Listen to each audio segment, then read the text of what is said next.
প্রিয় শিক্ষার্থীবৃন্দ, এ পর্যায়ে আমরা স্লাইডের মাধ্যমে দেখব সূরা লাহাবের অর্থ এবং কোথায় কোথায় আমরা কমন মিস্টেক করে থাকি সেটাও আমি আপনাদেরকে বলে দিব ইনশাআল্লাহ।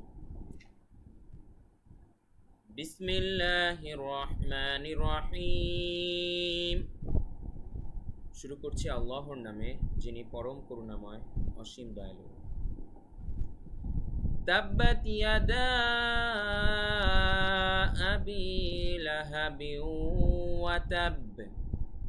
তাব্বাত ইয়াদা, এখানে 3 আলিফ টান হবে, চিহ্ন আমরা দেখতে পাচ্ছি। আবি, এখানে 1 আলিফ টান। লাহাবিন, এখানে কিন্তু গুণনা হবে। লাহাবিন মানে একটু নাকের ভিতরে যাবে। লাহাবিন ওয়া তাব, এই জায়গাটায় মানুষ অনেক ভুল করে, ওয়াতাব বলে। ওয়াতাব বলা যাবে না, যেহেতু লাস্টে তাসদিদ, তাই ওয়াতাব একটুখানি চাপ দিয়ে ছেড়ে দিতে হবে। ওয়াতাব, ওয়াতাব, এভাবে। তাব্বাত ইয়াদা আবি লাহাবিন ওয়া তাব। এর অর্থ হচ্ছে আবু লাহাবের 2 হাত ধ্বংস হোক, এবং ধ্বংস হোক সে নিজে।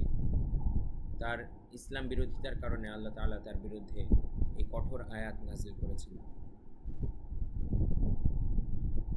মা আগনা আনহু মালুহু ওয়া মা কাসাব। মা, এখানে 3 আলিফ টান হবে, চিহ্ন দেখতে পাচ্ছি আমরা। আগনা আনহু, আনহু এখানে কিন্তু ইজহার ক্লিয়ার থাকবে, কোনো গুণনা করা যাবে না। মালুহু, মা এখানে 1 আলিফ টান, হু এখানেও 1 আলিফ টান, ওয়া মা এখানেও 1 আলিফ টান। কাসাব, শেষে যে কলকলা, কেননা বাইরের উপরে সাকিন হয়ে গেলে কলকলা হবে, কলকলার হরফ। মা আগনা, মা আগনা আনহু মালুহু ওয়া মা কাসাব, কোনো কাজে আসেনি তার ধন সম্পদ ও যা সে উপার্জন করেছে। অর্থাৎ আবু লাহাব কিন্তু অনেক সম্পদশালী ছিল, কিন্তু তার এই ধন সম্পদ তার কোনো কাজে আসেনি। বর্তমান বাংলাদেশের প্রেক্ষাপটেও কিন্তু আমরা একই চিত্র দেখতে পাচ্ছি। সায়াসলা নারান যাতা লাহাব, সত্তরই।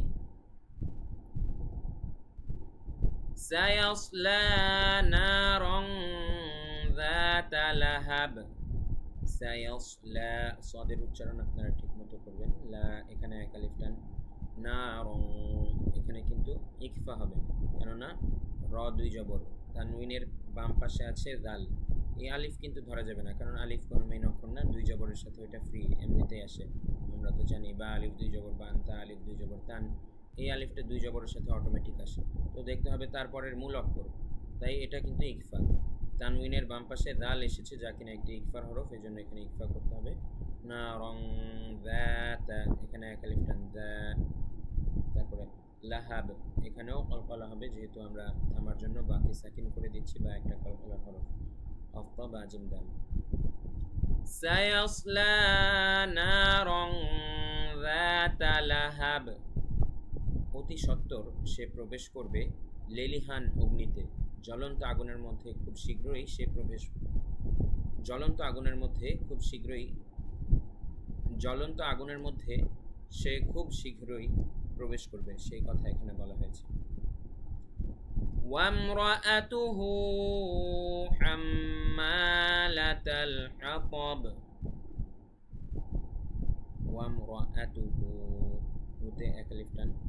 হাম্মা, এখানে কিন্তু ওয়াজিব গুণনা হবে, যেহেতু মিমের উপরে তাসদিদ আছে।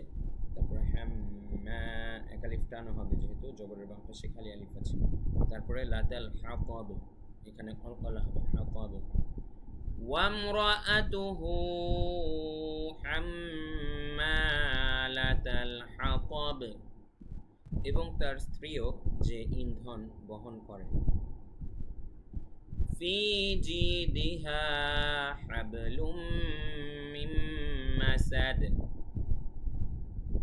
ফি জিদিহা, এখানে অনেকগুলো 1 আলিফ টান, মধ্যে তবাই আছে, জেরের বাম পাশে জজমালাইয়া, এখানে 1 আলিফ, আবার এখানেও 1 আলিফ, তারপরে হ্যাঁ এখানেও 1 আলিফ, জবরের বাম পাশে খালি আলিফ। পরে হাবলুম, হ্যাব এখানে কলকলা, বায়ের উপরে সাকিন আছে, একটি কলকলার হরফ। তারপরে হাবলুম, লুম এখানে ওয়াজিব গুন্না, কেননা মিমের উপরে তাসদিদ আছে। মিম এখানেও ওয়াজিব গুন্না, মিমের উপরে আবারও তাসদিদ আছে। মাসাদ শেষে যে কলকলা, কেননা দাল একটা কলকলার হরফ। ফি জিদিহা হাবলুম মিন মাসাদ, তার গলদেশে খরজুরের রশি নিয়ে, অর্থাৎ তার স্ত্রীর কথা বলা হয়েছে, সেও আবুল হাবের সাথে জাহান্নামে যাবে। তো আশা করি আপনারা সূরার অর্থটা ভালো মতো বুঝতে পেরেছেন।